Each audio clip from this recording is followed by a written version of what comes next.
Bonjour. Bonjour Simon, bonjour à tous et bienvenue dans notre webinaire Obtenez ce que vous méritez, les clés d'une négociation salariale réussie. On est ravis de vous avoir avec nous aujourd'hui. Aujourd'hui, je vais être votre modératrice. Pour les habitués, comme vous pouvez le voir, on est de retour dans notre salle de podcast préférée. Je vous partage tout de suite dans le chat le lien de mon profil LinkedIn, comme ça, vous ne loupez pas les prochains webinaires et vous pourrez vous inscrire directement. Avant de commencer, quelques petites informations pratiques. Ce webinaire est enregistré et nous vous enverrons le replay par email une fois terminé. Si vous avez des questions, n'hésitez pas à les poser directement dans le chat tout le long de notre session. Nous allons prendre 10 à 15 minutes à la fin du webinaire pour y répondre. Et Thibaut, qui est avec nous dans la salle, va réceptionner justement tous vos commentaires et toutes vos questions qu'il va pouvoir nous envoyer à la fin. D'ailleurs, pour nous assurer que tout fonctionne bien, est-ce que vous pouvez nous dire si vous nous voyez bien, si vous nous entendez bien? Ça nous rassurerait de voir que tout fonctionne bien. Thibaut a l'air de dire que c'est tout bon, donc on peut y aller. Super. Super. Petit rappel pour ceux qui ne connaissent pas encore jobup.ch, c'est la plateforme d'emploi en Suisse romande. Plus de 70 000 nouvelles offres sont publiées chaque mois dans tous les secteurs d'activité et pour tous les postes. Pour vous faciliter la vie, vous pouvez créer une job alerte en quelques clics et recevoir directement par email les offres qui correspondent à vos critères. Allez, on est tout bon. Thibaut On est me dit, parti. on est tout bon, on est tout bon, on peut commencer. Aujourd'hui, je suis ravie d'accueillir Simon Pavolek. Je te laisse te présenter. Oui. Bonjour à tous. Bienvenue à ce webinaire sur la négociation salariale. Donc, ça s'adresse autant à des personnes qui sont actuellement en emploi et puis qui vont avoir une performance review dans laquelle ils vont avoir l'opportunité de négocier leur salaire que des personnes qui sont en recherche d'emploi et qui vont donc prochainement avoir un entretien d'embauche ou plusieurs et dans laquelle la question de la négociation salariale est cruciale. Donc, je suis Simon Pavolek. Je suis directeur d'OSAM Formation. Donc, on est un centre de formation suisse certifié du quoi. Je suis également formateur en négociation. OSAM, aujourd'hui, c'est plus de 200 formateurs. On a accompagné plus de 180 entreprises et certifié environ 8000 professionnels. Et puis, j'interviens moi-même pour former à la négociation auprès d'entreprises, de particuliers, mais également auprès de médias. Vous me verrez prochainement sur la RTS dans un bon entendeur. Et puis, on fait appel à nous pour 4 problématiques principales. L'augmentation de salaire, la diminution des dépenses quotidiennes, typiquement l'achat d'une maison, ce genre de choses-là qui est assez crucial pour tout le monde. L'amélioration des ventes, donc ça concerne beaucoup les commerciaux, mais ça concerne aussi beaucoup les personnes qui veulent tout simplement apprendre à se vendre mieux eux-mêmes ou elles-mêmes. Et puis également la résolution de conflits. Donc l'augmentation de salaire, c'est la thématique sur laquelle on travaille le plus. C'est une thématique qui a un impact considérable sur la vie des gens et qui crée aussi beaucoup de stress, beaucoup d'angoisse, surtout en Suisse, hein, le pays du consensus, dans lequel on ne veut pas brusquer, on ne veut pas rentrer dans le conflit, on a peur de demander de manière générale. Donc c'est une thématique qui intéresse beaucoup et qu'on va aborder aujourd'hui. J'aimerais commencer par un chiffre assez intéressant qui montre à quel point la négociation salariale, c'est complexe. Selon une dernière étude, seuls 29% des professionnels qui ont demandé une augmentation ont obtenu un montant qu'ils considéraient satisfaisant. On dit satisfaisant, on ne dit pas excellent. Donc si on prend le C'est pas énorme. pourcentage, ouais, c'est pas énorme. Non, c'est pas énorme. C'est pas énorme, donc ça veut dire qu'il y a beaucoup de techniques qu'on va voir aujourd'hui qui vont vous permettre de faire partie de ces peut-être 5-6% qui ont exactement obtenu ce qu'ils voulaient. Et puis moi, mon objectif aujourd'hui, c'est de vous donner vraiment des techniques, des outils et des formules concrètes que vous pourrez directement appliquer dans vos entretiens de négociation salariale pour obtenir ce que vous méritez vraiment. Super. En tout cas, c'est un sujet que vraiment j'adore. Je pense qu'il y a quand même peu de personnes qui maîtrisent ce sujet et je me réjouis d'en apprendre beaucoup plus aujourd'hui, moi y compris. Je crois qu'on va commencer par une petite question, Mylène. Exactement. On a besoin de vous et on a besoin voilà, de vos réponses pour justement apprendre à vous connaître un peu plus. Donc, vous pouvez directement voter dans le chat, soit la réponse A, B ou C. Donc, la question, c'est avez-vous demandé une augmentation au cours des 2 dernières années? Donc, ce serait chouette si vous pouviez répondre directement dans le chat, soit avec A, oui, plusieurs fois, B, une seule fois ou C, jamais. Mhm. Je m'attends à beaucoup de B, beaucoup de C. Est-ce qu'on a du A aussi? On va attendre quelques instants que les réponses dans le chat soient traitées. Euh, On a du A aussi, d'accord. Bon, un petit peu, un petit peu. un Bon. petit peu de A. Quelle est la lettre majoritaire? La C? La C, c'est la lettre majoritaire, mais sans Waouh! surprise. Bon, J'avoue, moi je m'attendais à la B. ah ouais? Ouais, Ouais, ouais. On est en Suisse. ok. Là, je suis surprise, j'avoue. Ça m'étonne pas trop. Bon, pour ceux qui font, qui sont dans qui ont déjà négocié leur salaire plusieurs fois ou une seule fois, si vous êtes ici, c'est que ça n'a pas forcément fonctionné comme vous le vouliez. Donc vous êtes au bon endroit. Merci. J'aimerais commencer par vous mettre dans le bon état d'esprit. Donc, pour réussir une négociation de manière générale, il faut complètement sortir de ce cliché que la négociation, c'est un rapport de force, que la négociation, c'est un bras de fer, où il y a forcément un plus gagnant que l'autre et plus perdant que l'autre. Donc on veut être dans une optique gagnant-gagnant, on le connaît hein, déjà ce terme, pas à outrance, parce que en étant trop dans l'optique gagnant-gagnant, on perd de vue ce qui est important pour nous. Mais l'idée, c'est vraiment de se dire que la négociation, voilà, c'est un art, c'est humain, donc il y a beaucoup d'émotions en jeu, Mhm. il y a beaucoup de stratégies aussi, mais il y a des règles quand même qu'on peut mettre en place, des outils concrets qu'on peut mettre en place pour avoir davantage de chances d'obtenir ce qu'on veut. Et c'est ce qu'on va apprendre du coup aujourd'hui. Et c'est ce qu'on va apprendre aujourd'hui. Ah, j'ai le son que j'ai perdu dans le casque, mais vous m'entendez toujours bien? Ouais, Ouais, c'est tout bon. super. Ok. Ok. Donc j'aimerais commencer par 4 ingrédients indispensables pour réussir votre négociation salariale. Donc ça a été mis en avant par Monsieur Malhorta, qui est formateur chez Harvard. Et donc ces 4 ingrédients-là sont cruciaux pour faire en sorte que vous réussissiez votre négociation salariale. La première chose, et ça peut paraître un peu contre-intuitif, c'est que votre interlocuteur, donc souvent votre employeur ou votre futur employeur, doit penser qu'il peut vous convaincre.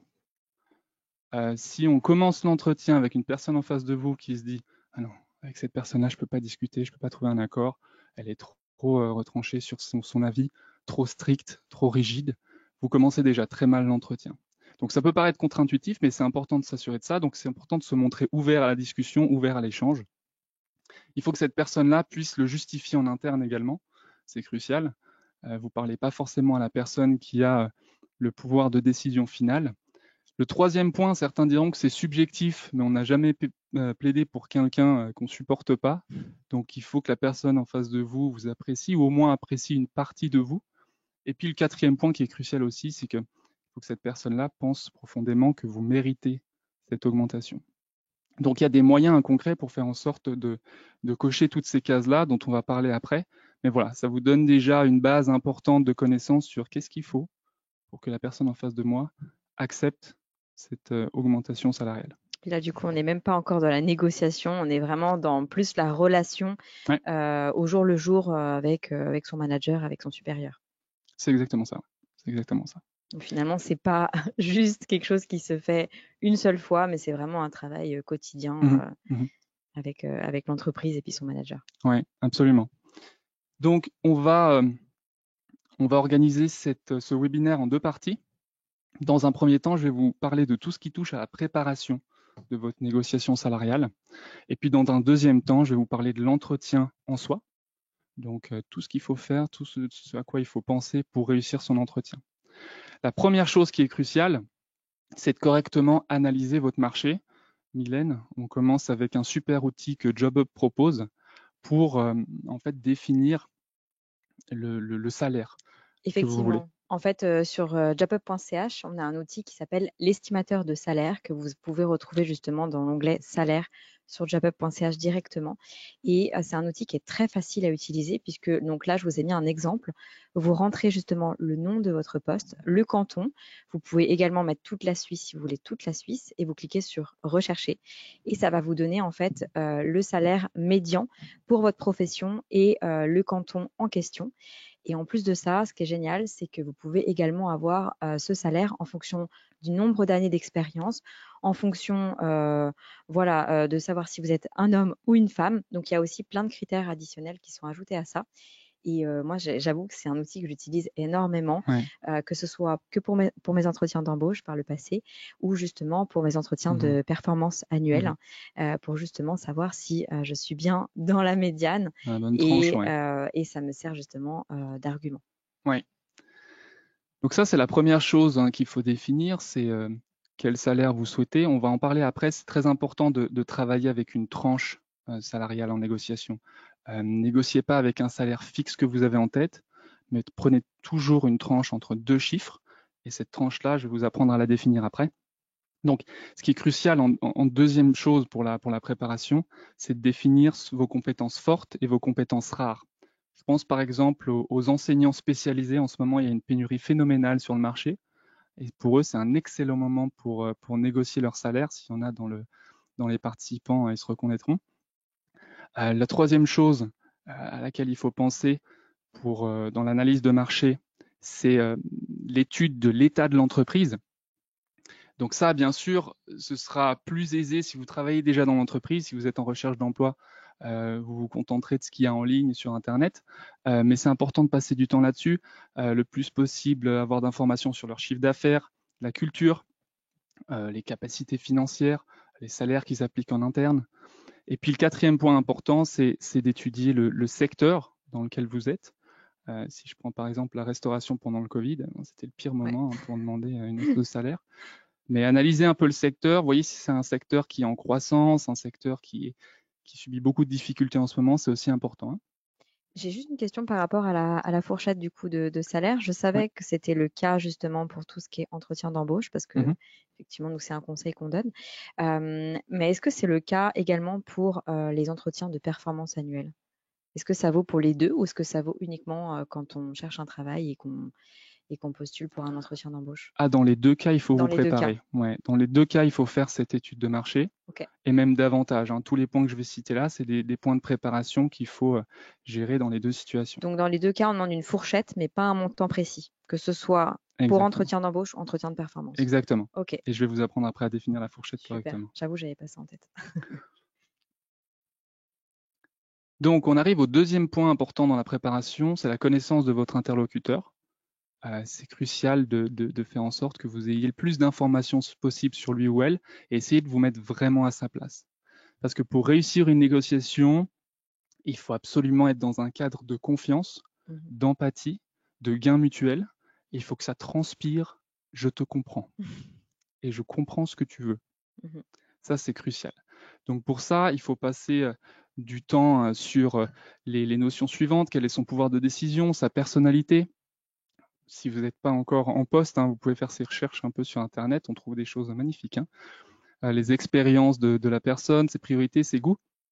Et puis, dites-vous que votre employeur, il va souvent se poser cette question-là, se dire, est-ce que la personne que j'ai en face de moi est un bon retour sur investissement? Mhm. Donc c'est très pragmatique, hein, c'est presque mathématique.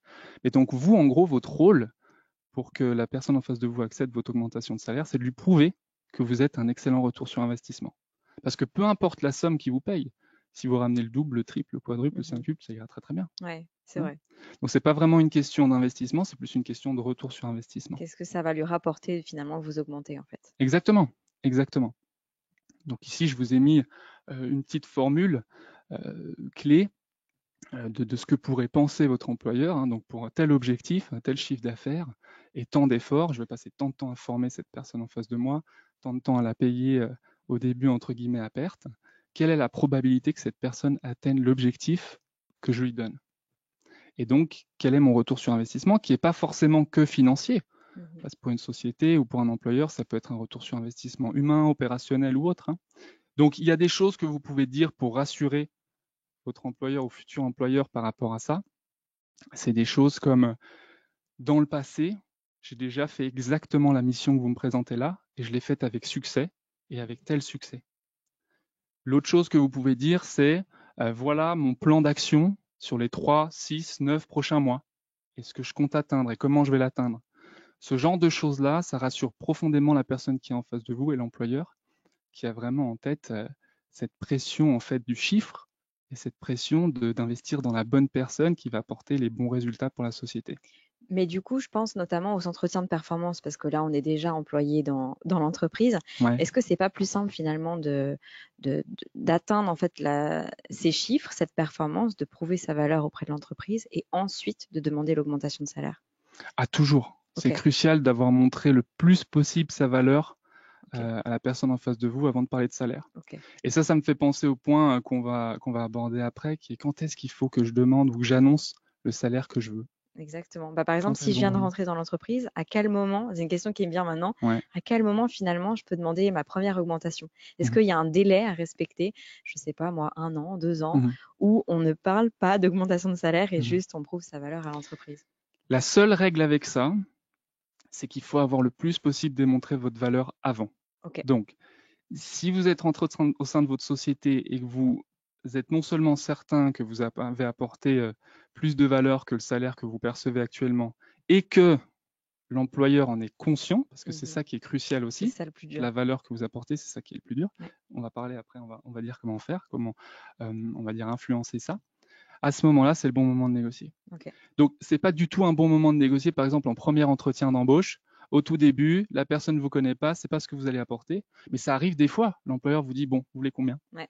Et Vous là, attendez à combien? Et là, c'est simple.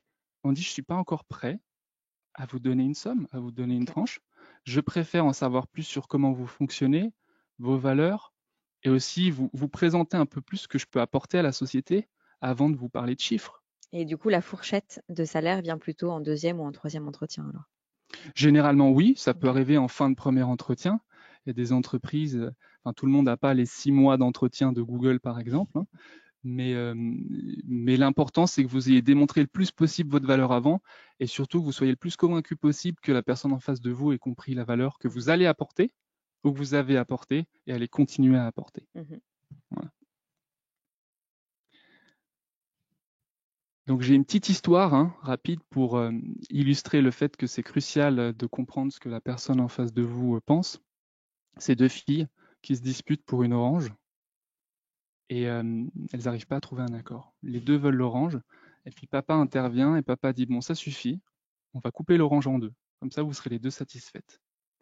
Et il s'avère que les deux sont complètement insatisfaites. Ok.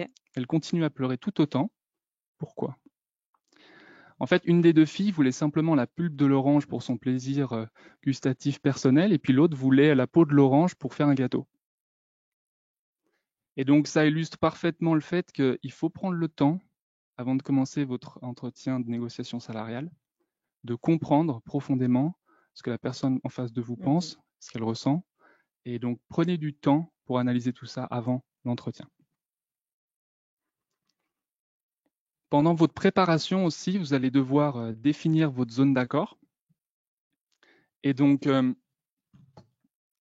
ici, on vient justement à comment définir sa tranche. Donc moi, je vous invite à définir 3 chiffres pour votre Ok. salaire.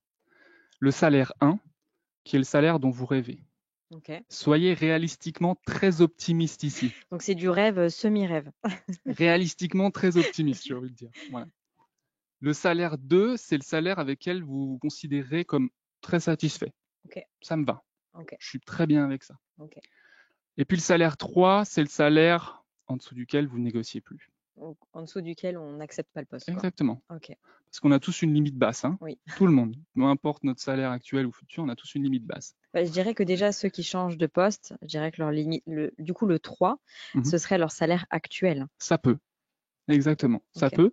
Certaines personnes, parce qu'ils vont attaquer un emploi dans lequel ils se sentent encore plus passionnés et qui va Mhm. leur faire encore plus de plaisir, pourraient baisser un petit peu cette somme-là. Mais en tout cas, généralement, oui, salaire 3, ça correspond à ça. Ok. Et donc, la tranche avec laquelle vous allez travailler et avec laquelle vous allez négocier, c'est la tranche entre votre salaire 1 et votre salaire 2. Ok. Ok. Peut-être que certains d'entre vous ont déjà entendu la notion de biais cognitif. C'est ton cas, Mylène? Ouais, je Ouais. connais. Donc, il y a ce biais cognitif d'ancrage qui a un gros impact en négociation. Et en fait, ça part du principe que la somme que vous allez dire au début, la première somme qui est annoncée, que ce soit celle que vous dites vous ou celle que votre employeur va dire, va énormément influencer la suite de l'entretien.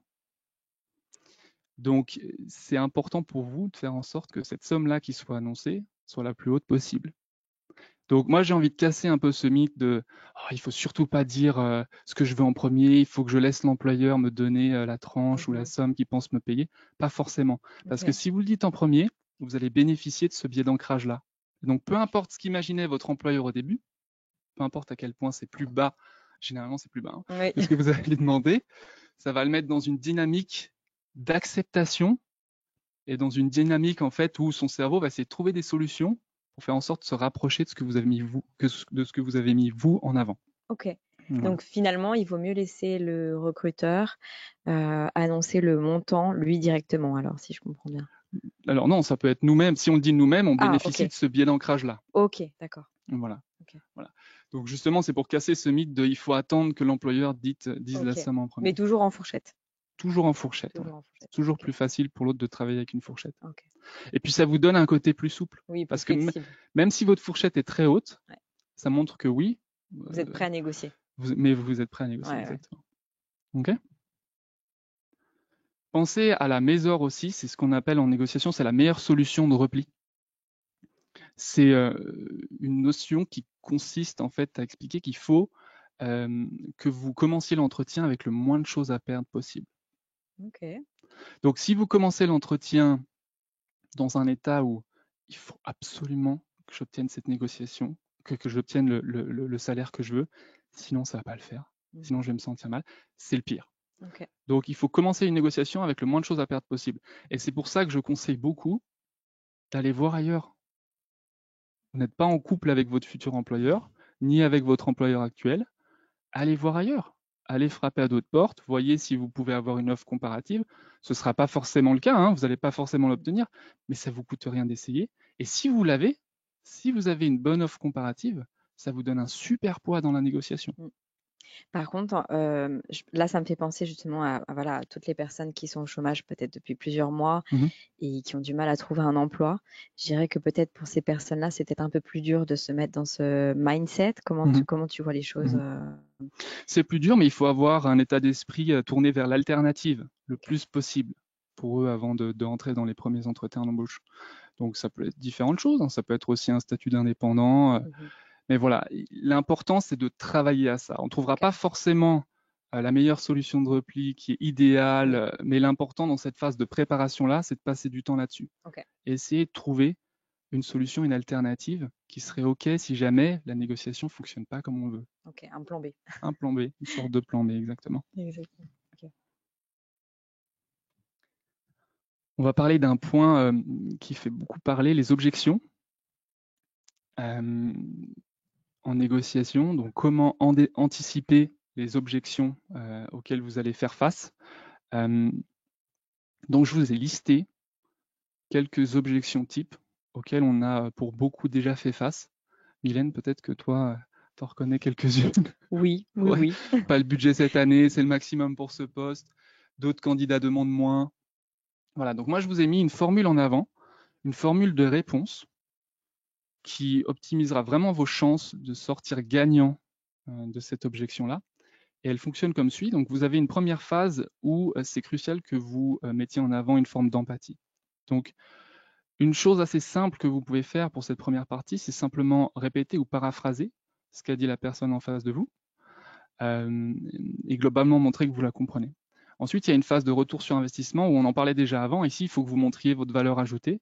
Ensuite, on montre que du coup, la valeur ajoutée que vous avez, vous apportez, que vous allez apporter, que vous apportez actuellement à la société est en décalage par rapport à la rémunération proposée ou perçue. Et on finit par une question calibrée. La question calibrée, c'est la question magique. C'est la question qui fait en sorte que la personne en face de vous résolve le problème à votre place. Je vais être très concret. On va répondre à la première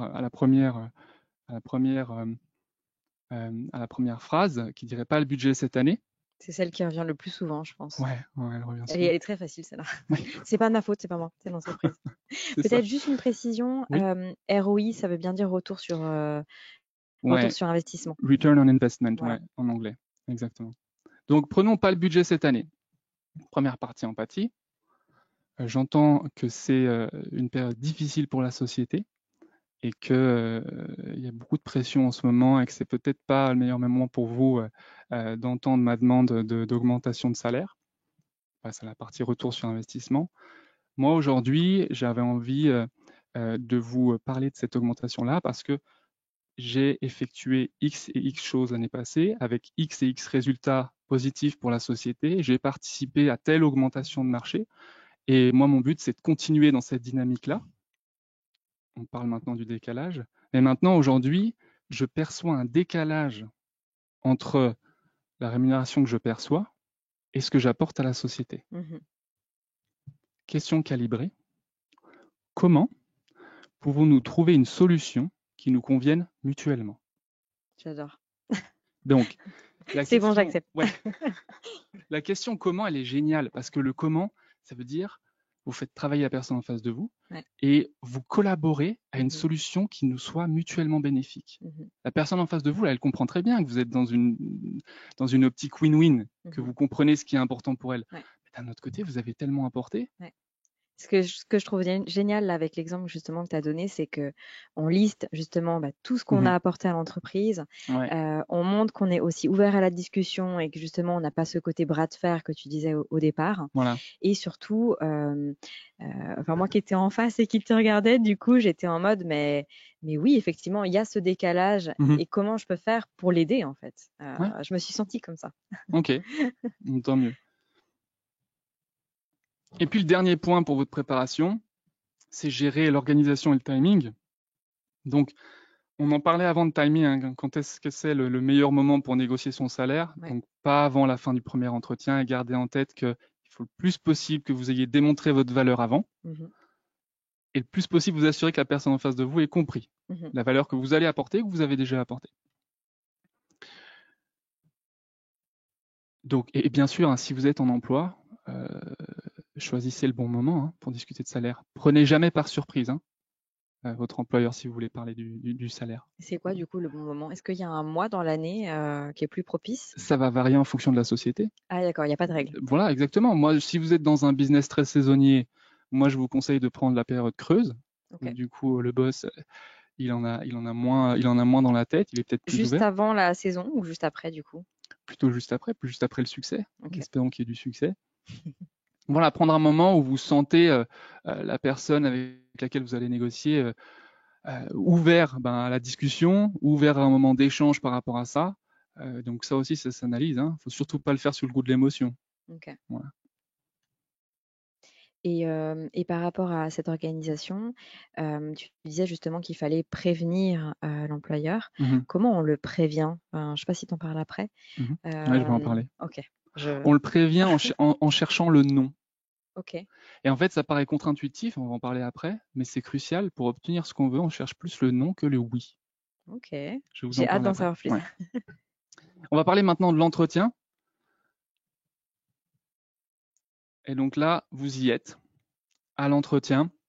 L'entretien au cours duquel il faut que vous veillez le plus possible à créer un cadre de confiance, de collaboration et de bénéfices mutuels. On en a beaucoup parlé. Donc, c'est important de vous mettre dans ce mindset-là. Si vous commencez dans le sens, de toute façon, il ne va jamais accepter, il faut que je lui dise ça, vous n'allez pas y arriver. Il faut y croire. Voilà. Ouais. Et puis, on est là pour collaborer, pour trouver une solution qui nous convienne à tous les deux. Donc, ça commence avec la communication. Il y a plusieurs points importants là-dessus. L'erreur que je vois le plus souvent, c'est des gens qui parlent que de eux. Et d'ailleurs, c'est un des défauts auxquels les employeurs font le plus face, c'est l'égoïsme. Parce qu'à chaque fois qu'on tape à leur porte, c'est pour leur dire j'ai ce problème, je mérite, je. Voilà. Donc, le premier objectif ici, ça va être de chercher un équilibre. C'est comme dans tout dans la vie, le succès, il est dans l'équilibre, jamais dans la démesure. Donc ici, on cherche même au niveau du temps de parole à avoir quelque chose d'équilibré. De se rapprocher le plus possible du 50-50. Pareil que dans les questions, que ce soit dans les affirmations, les arguments ou les questions, on cherche le 50-50. Le small talk, mais il est sous-estimé à fond, le small talk. Tout le monde dit ça sert à rien de parler du beau temps et tout ça, mais en début d'entretien, c'est génial, parce que ça vous permet justement de créer ce cadre de confiance, de détente que vous voulez vraiment. Oui, parce que c'est vrai que le recruteur ou le manager doit être aussi un peu stressé ou tendu de cet Exactement. entretien. C'est vrai qu'on pense souvent au collaborateur voilà, qui est stressé, etc. Mais je pense que Mhm. le recruteur, à moins d'avoir quelqu'un qui a énormément d'expérience, peut un peu appréhender cette discussion parce qu'il C'est ça, il sait pas à quoi s'attendre en fait. Il sait c'est pas ce ça, qui va arriver. c'est ça. Exactement. D'où l'importance de se tourner vers l'autre pour réussir sa négociation et de comprendre vraiment l'autre, hein. Mhm.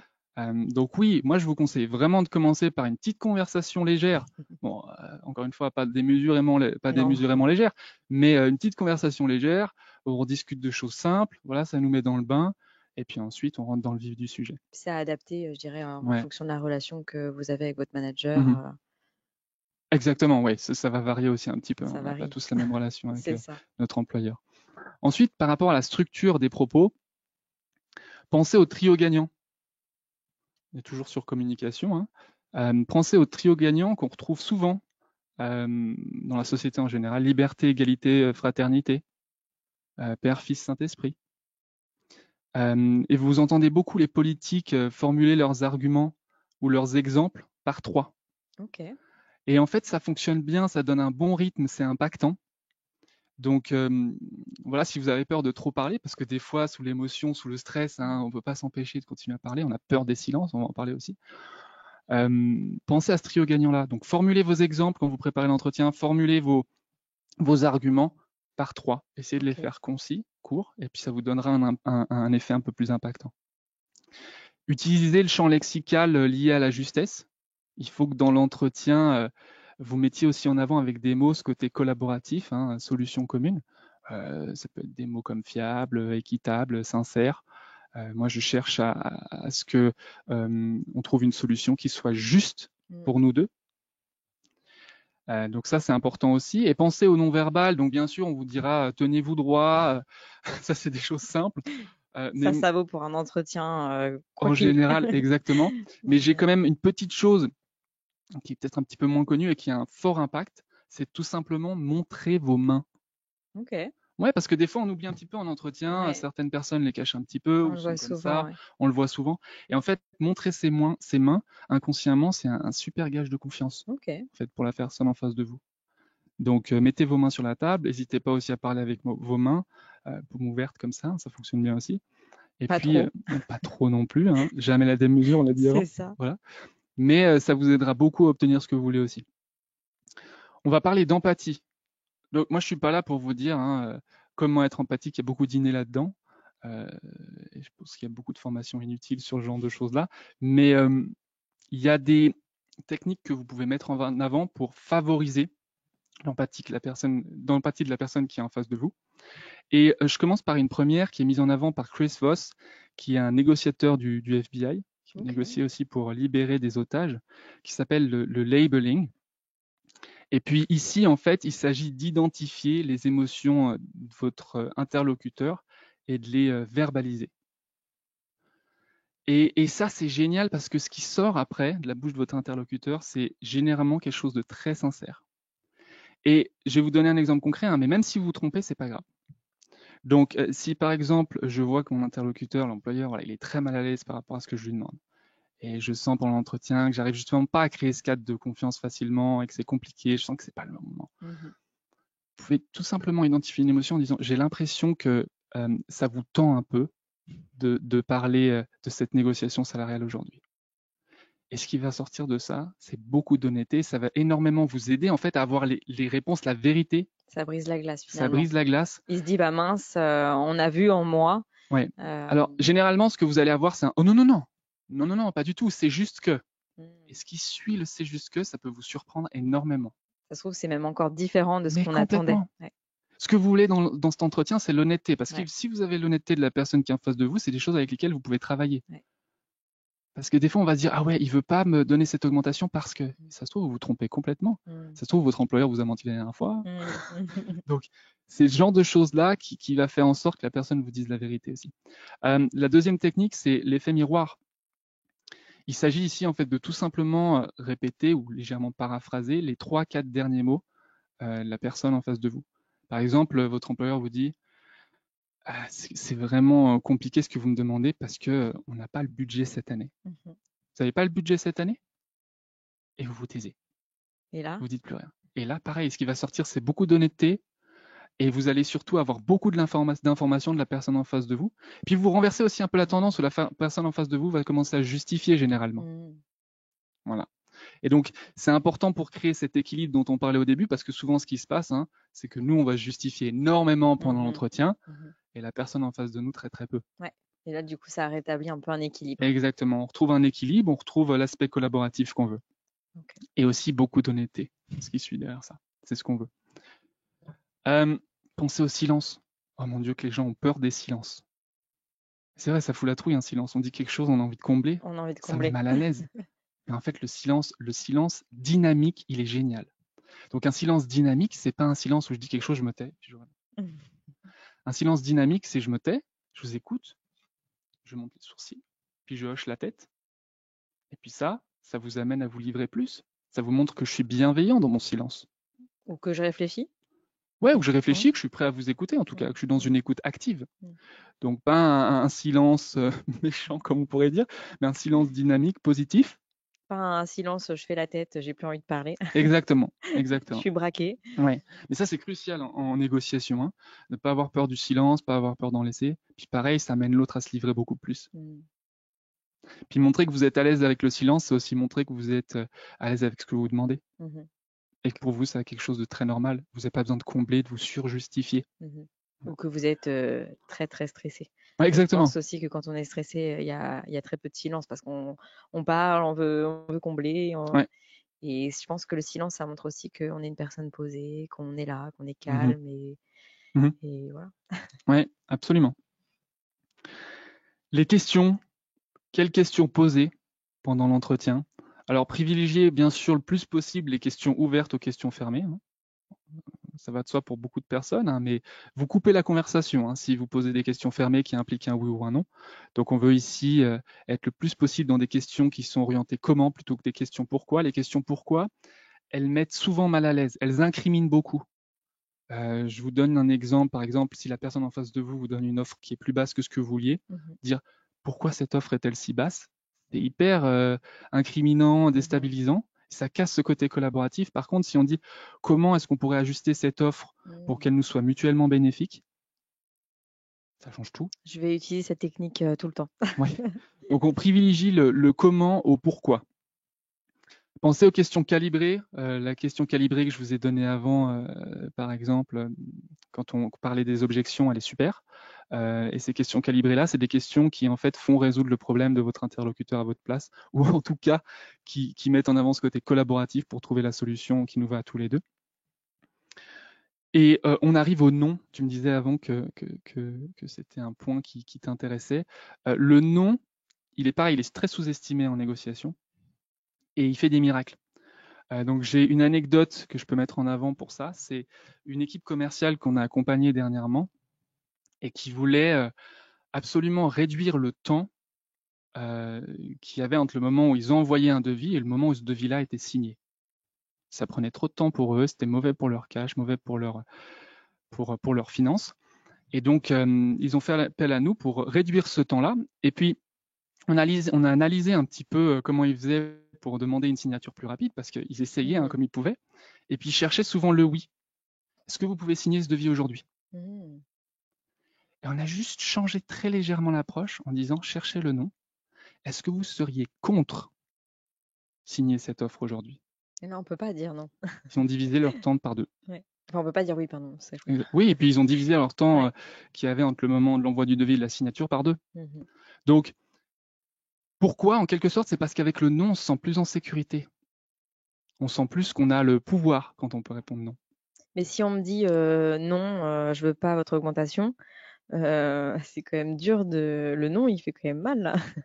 Comment on peut faire, Oui, alors là c'est pour obtenir ce que vous voulez, quelque chose que vous voulez. Par exemple, vous cherchez à obtenir un entretien pour négocier votre salaire plutôt que l'entretien annuel qui est fixé c'est déjà ça. depuis l'année dernière. Là, une bonne façon de le demander à votre employeur, c'est est-ce que vous seriez contre ou est-ce que c'est démesuré de Mmh. vous demander un entretien un peu plus tôt cette année Mmh. pour discuter Mmh. de ma performance et de mon salaire? Mmh. Plutôt que de dire est-ce qu'on peut fixer un entretien la semaine prochaine Ouais, ouais. pour discuter de mon C'est salaire qui plus c'est implique un plus oui? doux, c'est Ouais. plus Donc on cherche le nom. Mhm. Donc essayez-le chez vous, hein, vous pouvez le faire partout, hein, pas forcément Mhm. seulement dans le cadre d'une négociation salariale. Mais quand vous voulez quelque chose, essayez d'obtenir un non pour l'obtenir, plutôt que de chercher à obtenir un oui. Comment réagir à une offre basse? Ça, on l'a souvent. Donc, si par exemple vous êtes dans la situation où vous n'avez pas bénéficié du billet d'ancrage parce que vous n'avez pas dit le salaire vous-même en premier, et que la personne en face de vous propose et vous fait une offre, alors la première chose, hein, c'est de rester le plus calme possible, montrer que vous ne voyez pas l'offre comme étant démesurément basse, justement, donc on se contient Ok. un petit peu. Et ensuite, je vous invite à commencer par une question. Une question simple qui consiste à demander si l'offre, elle est liée au poste ou est-ce qu'elle est liée à moi, mon Ok. profil. Donc, dans mon profil, j'entends mon expérience, la Mhm. valeur ajoutée que je peux apporter, mes diplômes, etc. Et puis là, en fait, en fonction de ce que la personne en face de vous va vous répondre, vous allez avoir deux argumentaires différents. Donc, si jamais la personne vous dit que c'est lié à vous, en fait, votre profil, ici, ça veut dire que vous n'avez pas assez de montrer votre valeur. Mhm.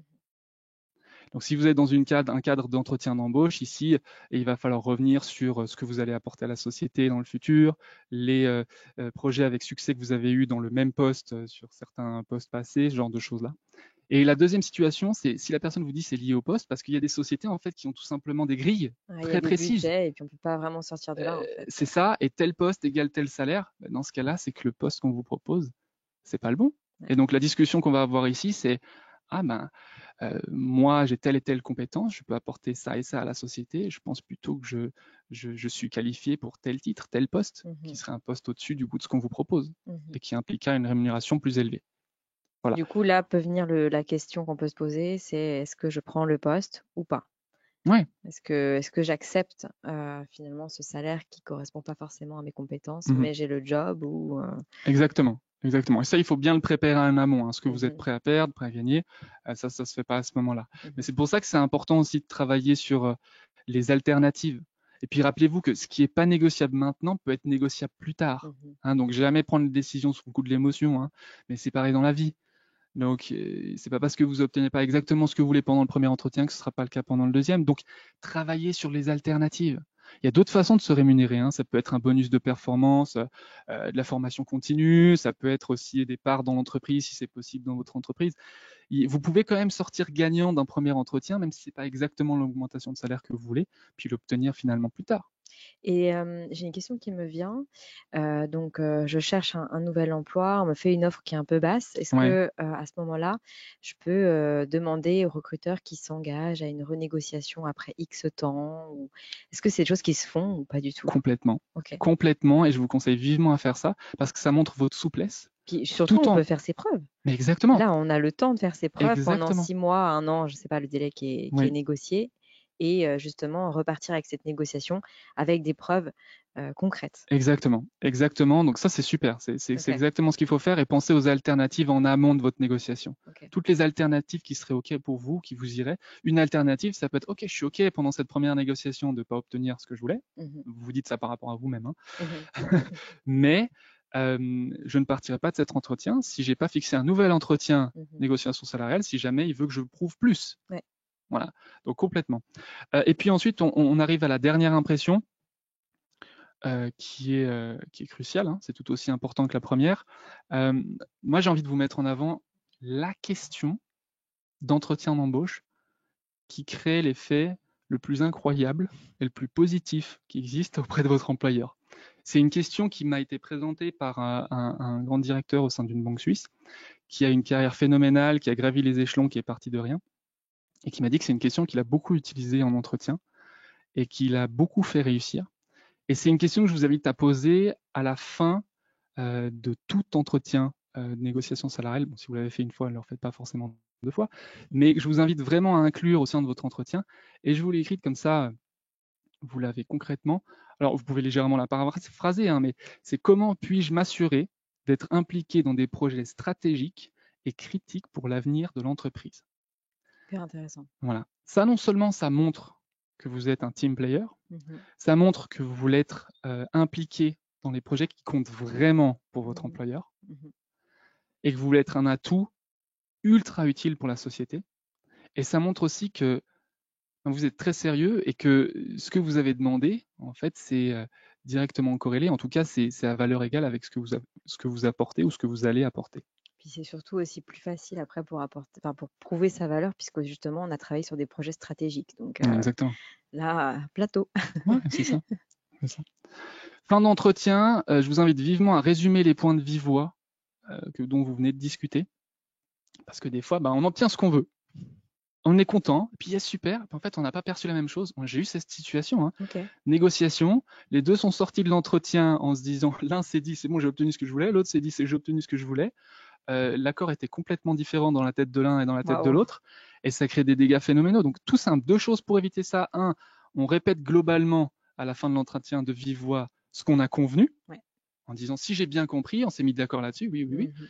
et on le résume par écrit.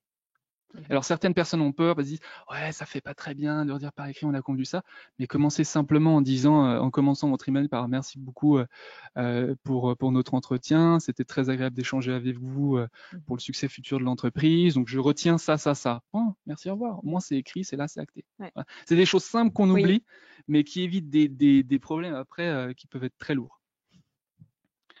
Voilà, donc on a vu des choses qui, j'espère, vont beaucoup vous aider pendant vos négociations salariales. Donc nous, on a une formation qui s'appelle Elite Négociation, qui est certifiante et qui vous permet notamment, entre autres, hein, d'augmenter votre salaire, de vendre plus et mieux, soit vous-même, soit vos produits si vous êtes commerciaux, d'acheter pour moins cher, ça nous concerne tous. Et puis résoudre tout conflit, pareil, on a tous affaire à des conflits dans notre vie privée ou notre vie professionnelle. Et donc nous, on vous donne, un peu comme j'ai fait là, des outils, des techniques, des formules très concrètes pour réussir à tout ça. C'est une formation qui est sur mesure. Donc qui est sur mesure dans le sens où on inclut aussi des cours privés. Parce qu'il y a Ok. beaucoup de choses qui sont très intimes par rapport à la négociation. On ne veut pas forcément parler de notre négociation d'achat de maison devant tout le monde ou en cours de groupe. Et donc nous, on inclut justement une séance, ça peut être avec moi ou un de mes collègues experts en négociation, au sein de ce cursus-là. C'est un cursus qui dure à peu près un mois. Et c'est une formation qui est diplômante, on est certifié du quoi, donc après vous avez le titre de spécialiste en négociation. Moi je vous invite à scanner le QR code, on a une offre super spéciale aujourd'hui en partenariat avec JobUp. Je suis très content de la mettre en avant et Mylène va vous montrer justement le tarif qu'on peut vous accorder exceptionnellement aujourd'hui. Donc au lieu de 2000 francs, vous la propose à 797. Donc c'est une offre qui est valable 3 jours, parce qu'on n'est pas fou non plus, on ne peut pas accueillir trop de personnes sur ce cursus-là. C'est limité à 50 places. Et puis voilà, financièrement, vous pouvez payer en 2 fois sans frais. Et ce qui est génial, si vous payez vos impôts en Suisse, c'est que c'est entièrement déductible des impôts. Merci du coup pour l'offre que du coup tu peux proposer aux personnes qui sont pas dans le webinaire. Ouais, Du coup, c'est tout bon pour toi? c'est tout bon pour moi. Ouais, on va maintenant passer à la session de questions. Je vais arrêter le partage de mon écran, comme ça vous allez mieux nous voir. Hop, voilà. Donc, normalement, vous nous voyez bien. Et je vais tout de suite prendre mon téléphone. Thibaut m'a envoyé une liste de questions que vous avez justement écrit dans le chat. Alors, première question. Lorsqu'on est soumis à une grille selon le nombre d'années d'expérience, votre niveau de formation, etc., peut-on quand même négocier un salaire espéré en entretien? Ça vous coûte rien d'essayer de fixer l'entretien pour en discuter. C'est vrai que j'ai envie de vous dire ça dépend, c'est une réponse horrible, hein, ça dépend, hein, qu'on déteste entendre, mais il y a tellement de variables, c'est-à-dire la société dans laquelle vous êtes, je ne sais pas exactement la rigidité qu'applique la société par rapport aux négociations salariales, mais ce que je vous invite à faire dans un premier temps, c'est obtenir l'entretien pour en discuter, et obtenir l'entretien en cherchant le nom, comme on disait avant. Donc je sais que il y a des grilles salariales dans la société et tout ça, et que normalement, on ne peut pas trop bouger de cela.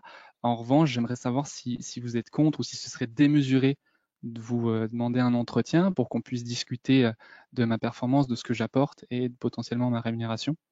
Ça, c'est une bonne façon de l'amener. Super, merci. On a reçu énormément de questions. Ok. On va pas toutes les faire, mais on a encore 10 minutes de questions. Quand on parle de fourchette, doit-on inclure le 13e salaire? Vous pouvez, dites-vous, partez sur Raisonner en rémunération totale à l'année. Ok, donc plutôt avec le Voilà, 13e alors. voilà. Fixe pour la plupart des gens, mais après, vous pouvez inclure une forme de commission si vous êtes commercial, par exemple. Vous Mhm. allez négocier et vous pouvez négocier sur deux pôles. Le pôle de la négociation, le pôle, pardon, de la rémunération fixe et le pôle de la rémunération variable. Et typiquement, bon, ce que vous recherchez le plus, hein, et on est tous d'accord que vous soyez commercial ou pas, hein, c'est d'augmenter la rémunération fixe le plus possible. Parce que c'est souvent là-dessus qui est basé même le variable ou d'autres choses. On parlait d'alternatives avant. C'est intéressant de penser aussi aux autres formes de rémunération possibles. Et on parlait aussi, par exemple, d'investissement dans la formation pour vos compétences. C'est une forme d'investissement de la société en vous aussi. Mhm. Donc voilà, pensez à l'alternative. Justement, après, il y a une autre question qui est arrivée. Quel autre avantage ou compensation puis-je négocier en dehors du salaire? Mhm. Donc là, Ouais. justement, ça peut être tout ce qui est formation. Exactement. Alors ça va dépendre de chacun. Certains vont dire non, non, non, c'est pas ce qui compte, c'est pas le repas gratuit à la fin de l'année, je m'en fiche un petit peu. Je vous entends, je vous comprends, j'entends beaucoup. Mais il y a peut-être d'autres formes de rémunération qui vous conviennent un peu mieux. Voilà, on parlait de part dans la société, on parlait de commission, on parlait de ce genre de choses-là, qui peuvent, en fait, si vous les mettez sur la table, c'est pas parce que votre employeur l'a pas fait dans les 30 dernières années, même si vous êtes par exemple responsable administratif, par Mhm. exemple. Vous me direz, pas un impact direct sur le chiffre d'affaires. Faux. Vous avez un impact sur le chiffre d'affaires puisque vous partez au client, vous gérez des processus qui sont hyper importants pour l'image de la marque. Et donc tout le monde, en fait, pourrait demander aussi une rémunération sur la commission dans certains sens. Par exemple, sur le chiffre d'affaires de l'année, moi j'estime que Mhm. j'apporte tant, même indirectement. Pourquoi pas une commission pour vous? Donc ouvrez le champ des possibles. Ouvrez le champ des possibles, ouvrez le champ des solutions par rapport à la rémunération. Et puis, vous verrez de juste le mettre sur la table, ça va créer des idées aussi à votre employeur. Sur le coup, il va dire, mais c'est vrai que ça, je le fais pas, on n'a pas l'habitude de le faire, mais dans cette situation, ça me paraît particulièrement juste Mhm. et j'ai vraiment l'impression qu'il ou elle le mérite. Créer tout ça dans sa tête et puis, même si vous n'y arrivez pas pendant le premier entretien, il va y penser à cette nouvelle solution de rémunération, par exemple. Ouais, on met des graines. On met des graines. Super. J'ai une autre question qui est arrivée. Mon manager refuse catégoriquement mon augmentation de salaire, donc voilà, ça Mhm, n'a pas marché. mhm, Comment je peux faire? Qu'est-ce qu'on fait? On abandonne? Enfin voilà, mhm. comment on fait? Ça dépend beaucoup de votre meilleure solution de repli. Ok. Donc, la question aussi, c'est avec qui vous voulez travailler. Alors, je sais que pour certains, c'est difficile et il n'y a pas pléthore d'offres, Mhm. Ouais, ça je dépend des comprends. postes. Ouais. Mais c'est pour ça qu'il faut se mettre ses limites. Et il y a aussi, on parlait du salaire 1, 2, 3, Mhm. mais il y a aussi l'environnement 1, 2, 3. Ok. Il y a aussi la collaboration 1, 2, 3. Hmm. Parce qu'il y a des personnes qui, avec un environnement toxique ou très difficile, prenons la finance par exemple, il Ouais. y a beaucoup d'endroits où voilà, c'est assez terne, assez froid, assez requin même dans certains Mhm. endroits. Mhm. Bon, on n'est pas aux États-Unis, mais quand même, ça peut Mais oui, arriver. quand même, ouais. Qu'est-ce que vous êtes prêt à accepter? Pour certaines personnes, ça ira. Bon, ils vous diront c'est pas optimal. Les discussions, elles sont un peu difficiles, mais ça me va. Et d'autres vous diront non, non, non. Moi, il me faut un environnement où Mm. je peux rigoler, où je peux créer des liens forts, où je peux voilà développer des amitiés même importantes. Et puis pour d'autres, c'est moins important. Mhm. Donc définissez votre 1, 2, 3, Nos priorités, en vos fait. Qu'est-ce qui est priorités important pour nous? exactement. Ouais. Et le 3, c'est toujours à partir de quoi vous n'êtes pas prêt d'accepter. Mm. Voilà. Oui, c'est vrai que par exemple, quelqu'un qui veut changer d'entreprise parce qu'il a un salaire plus élevé, mais qu'il y a plein de choses qui lui plaisent pas dans cette nouvelle entreprise parce que, je sais pas moi, le secteur, les Mhm. missions, etc. Ouais. Finalement, c'est à la personne de définir est-ce qu'elle souhaite un salaire plus élevé dans cette nouvelle entreprise avec beaucoup de moins Mhm. ou rester là et avoir un salaire moins élevé, mais peut-être, voilà. C'est ça, ouais, ouais. C'est Ouais, pas qu'une question de salaire, hein. exactement. Ouais, c'est tout Mhm, un ensemble mhm. entre les collègues, le manager, les missions, l'entreprise, tout Ouais, ça, quoi. absolument. Super. Je vais prendre une autre question. Dans quelle mesure est-il pertinent de négocier une promotion comme levier stratégique pour une augmentation salariale? Donc dans la situation où la On personne, se sert, ouais, de la promotion pour avoir une augmentation de salaire. bah, si vous avez plus de responsabilités, que vous avez un impact plus conséquent sur la société et le succès de la société, bien sûr que ça a une corrélation directe avec le salaire que vous méritez. Mmh. Donc oui, oui, oui, oui, si vous avez plus de responsabilités. Alors, euh, ça peut être vu sous différentes formes, ce que vous avez à investir en plus, hein. Ça peut être sous forme de temps. Vous allez passer plus de temps à travailler, vous allez avoir un impact plus conséquent sur le chiffre d'affaires, un impact plus conséquent sur la culture ou l'image de l'entreprise, plusieurs choses. Mais si votre impact positif est plus important pour la société, pour moi, ça peut justifier tout à fait une demande d'augmentation de rémunération. Ouais. Et comment on fait, par exemple, si on a une promotion, mais que justement on n'est pas augmenté? Est-ce que chaque promotion doit justifier une augmentation de salaire ou pas? Ça dépend. Encore. Ça dépend de votre secteur, mais généralement, oui. Généralement, oui. Il y a une certaine logique dans le fait de j'apporte plus à la société, Mhm, j'apporte plus à son succès, je mérite plus. mhm. Ouais. On a une autre question que j'adore. Est-ce que je pense qu'elle va être hyper utile celle-là? Ouais. Est-ce que je, pas que les autres n'étaient pas utiles, hein, mais est-ce que je peux demander une augmentation de salaire en fonction de l'inflation? Je vous déconseille fortement, mais fortement, d'argumenter votre salaire plus élevé avec des facteurs externes. L'inflation, votre employeur, il n'y peut pas grand-chose, hein, et vous non plus. Donc si vous le mettez sur la table, vous travaillez avec des arguments qui ne vont pas jouer en votre faveur. Les arguments qui vont jouer en votre faveur, c'est ce que concrètement vous avez et allez apporter à la société. Pensez Mhm, toujours avec ce côté retour sur investissement et n'utilisez pas trop de facteurs externes comme ça, évitez-les le plus possible. De dire par exemple, un tel gagne tant dans la société, je le sais, pourquoi moi je gagne pas autant? C'est des choses qui vont pas du tout vous aider dans la négociation, que je déconseille fortement. ok, c'est hyper intéressant. Je vois qu'il est 57. Je vais prendre une dernière question. Au sujet de la formation, comment se passe cette formation en ligne, en présentiel? Est-ce un Mhm. cours que l'on suit à son rythme?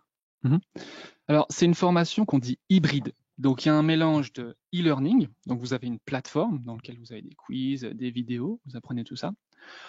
Ensuite, en parallèle de ça, vous pouvez assister à des sessions de groupe, qui sont des sessions de cours en groupe, un peu Q&A, où vous pouvez poser vos questions en groupe que vous avez par rapport à la formation. Et puis, on a, à la fin de cette formation-là, ce fameux cours privé de coaching privé en négociation, où là, moi-même ou un de mes collègues experts en négociation, on traite de votre problématique très personnelle face à la négociation. Pour certains, ça va être par exemple même la relation au sein de leur famille avec un proche. Ok. Ils ont du mal à sortir du conflit et puis ils ont appris des techniques intéressantes, mais ils ont envie de parler de cette situation très précise et trouver des outils concrets pour en sortir gagnant. Donc voilà, il y a ce mélange-là qui est génial en fait parce que c'est un côté très personnalisé qui résout très concrètement vos problèmes. Et vous avez vu là avec la présentation à quel point je et aussi on au sein de Zozam, on est orienté vraiment solutions Mhm. concrètes. On vous donne Ouais. des formules. On n'est pas dans le blabla. Donc nous, ce qui nous intéresse, c'est que vous ayez du résultat concret. Et même le chiffre là qu'on indiquait sur la présentation de la formation quelques slides plus tôt, où on dit augmentation de 30 à 50% sur votre salaire. C'est des chiffres qu'on a par rapport au fait qu'on ait en fait fait des sondages 5 à 6 mois après la formation pour savoir les résultats que les personnes avaient eus. Et c'est en moyenne ce qu'on retrouve au niveau des résultats. Donc, comme ça, nous, on s'assure que ce qu'on vous apporte et les outils qu'on vous apporte, ils vous sont vraiment utiles et vous permettent vraiment d'obtenir ce que vous voulez. Donc voilà, vous pouvez vous inscrire directement en ligne. Et puis ensuite, vous commencez par cette phase en fait d'e-learning où vous suivez vos vidéos sur la plateforme, vous complétez vos petits quiz et puis après, vous avez vos séances personnalisées par visioconférence. Donc, vous pouvez le faire en fait la formation d'où vous le souhaitez, hein. Il n'y a pas de déplacement obligatoire du tout, vu que les séances en groupe et les séances en privé se font par visioconférence. Super, merci beaucoup. Je viens de vous remettre la slide du coup pour que vous ayez accès au QR code. Et Thibaut vous a également envoyé le lien Voilà. dans le chat. Ouais, Hop, je change de slide. Donc voilà, il est 13 h, on est pile à l'heure. Donc super. on va arrêter avec les questions. Merci beaucoup. Je vous ai partagé notre prochain webinaire qui va porter justement sur l'intelligence artificielle, booster votre recherche d'emploi grâce à l'IA, outils et conseils concrets, qui sera animé par Lionel Talent et aura lieu le 3 décembre à midi. Donc pareil, vous avez le lien dans le chat pour vous inscrire. Et Thibaut va également vous envoyer le lien si vous voulez voir tous les replays, donc tous les enregistrements des précédents webinaires. On traite plein de thématiques différentes en rapport avec la recherche d'emploi ou même des conseils pour votre carrière. Donc, on arrive à la fin de ce webinaire. J'espère vraiment que ça vous a plu et que vous avez pu apprendre plein de choses. En fermant le webinaire, vous allez avoir justement un petit sondage où on va vous demander votre avis sur le webinaire. Si vous pouvez prendre quelques secondes pour le remplir, ça nous ferait très plaisir d'avoir vos retours et voilà, pour toujours s'améliorer. Merci beaucoup pour toutes les informations Avec plaisir. que tu nous as partagées aujourd'hui. J'ai appris plein de choses, j'espère que vous aussi, et c'était vraiment un plaisir de t'avoir aujourd'hui. Merci Mylène, merci à tous d'avoir suivi. Puis je vous souhaite tout de bon avec vos négociations salariales. Là, c'est bon, ils sont équipés. Ouais, ils ont des bons outils. Et puis voilà, j'espère vous retrouver au sein d'une de nos formations. Avec plaisir. Très bonne journée. Merci beaucoup et puis à bientôt.